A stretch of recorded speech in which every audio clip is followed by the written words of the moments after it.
खुलुमबाय बड'लेण्ड आपडेटआव बयखौबो बरायबाय। रादाबखौ फरायदों आं प्रमद खाख्लारिया। गिबि निउसआव दङ। चिरां जिल्लानि बेंटल बाजाराव मालिका बसुमतारीनि गलानिफ्राय सिखावफोरा 1,30,000निबो बांसिन रांनि दख'ना जोमग्रा खावनानै लांनाय जाथायजों लोब्बा थानाय सानै सिखावखौ गोख्रों संदाननायनि गेजेरजों हमनो हाबाय पुलिसआ। बे सिखाव खावनाय जाथायनि माखासे घन्टानि उनावनो बेंटल आउटपस्टनि पुलिसआ सानै सिखावखौ हमनो हादों। हमजानाय सिखाव सानैखौ दुनाबारि गामिनि इलिसन नार्जारी आरो बेंटल बाजारनि मेहेल नार्जारी होनना मिथिनो मोननाय जादों। पुलिसआ सिखावजों लोगोसे खावनानै लांनाय माखासे जिखौ मोनोब्लाबो माखासे जिखौ मोनफिनासै एबा गोमायो। थांनाय समबाराव फोसावनाय UG थामथि सेमिस्टारनि आनजादनि फिथाइखौ लानानै बड'लेण्ड मुलुगसोलोंसालियाव मैया दुंहाव थासारि सोमजियो। BTCनि सिङाव थानाय गुबुन गुबुन फरायसालिमाफोरनि फरायसाफोरा मैया बड'लेण्ड मुलुगसोलोंसालियाव थुबुर जाफैनानै धरना होयो।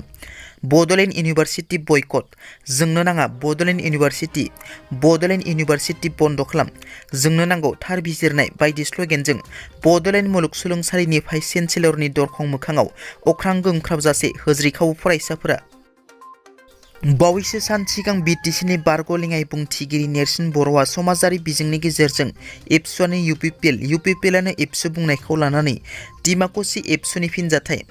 नेर्सोन बर'नि बेबादि बाथ्रा बुंनायनि सायाव डिमाकुसि दख'रा एबसुनि आफादगिरि मनज बसुमतारी बिथाङा खौरांगिरि मेलनि गेजेरजों नेर्सोन बर'खौ बेबादि बाथ्रा बुंनायनिफ्राय जानगाराव थानो थाखाय खावलायदों। लोगोसेनो बिथाङा एबसु आफादाव थानाय समाव डिमाकुसिनि बिबान लानानै मा गोसोजों दैदेनबोदोंमोन बियो दिनै जोंनि गेजेराव सोंथि बेरखांदों आरो सोमोनांहोदों होननाबो मनज बसुमतारी बिथाङा फोरमायो। सासे बर' बुरैनि दुखुनांथाव थासारि। बे बुरै आइजोहा थानो थाखाय गैजाया गंसे मोजां न', बुरै पेन्सन आरो गैजाया रेशन कार्ड। जाय बैसोआव जिरायनानै जानायनि सम बे बैसोआव सानफ्रोमबो साहा गलायाव हाजिरा मावनानै दुखु खस्थ' जानांदों बर' बिमाया। क'क्राझार जिल्लानि सिङाव थानाय पाटगाव सुदेमपुरिनि समे इस्लारि मुंनि सासे बुरैया दुखु खस्थ'यै जिउ खुंगासिनो।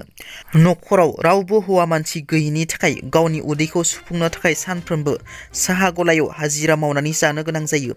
जायगानि सुबुंफोरा बिटिआर सरकारा बे बर' बिमानो थानो थाखाय गंसे मोजां न' आरो रेशन कार्ड होब्ला मोजां जागोनखौ हास्थायदों। बड'लेण्ड मुलुगसोलोंसालिनि फरायसाफोरनि जेंनाखौ लानानै एबसुनि आफादगिरि दिपेन बर'नि गोख्रों बिबुंथि।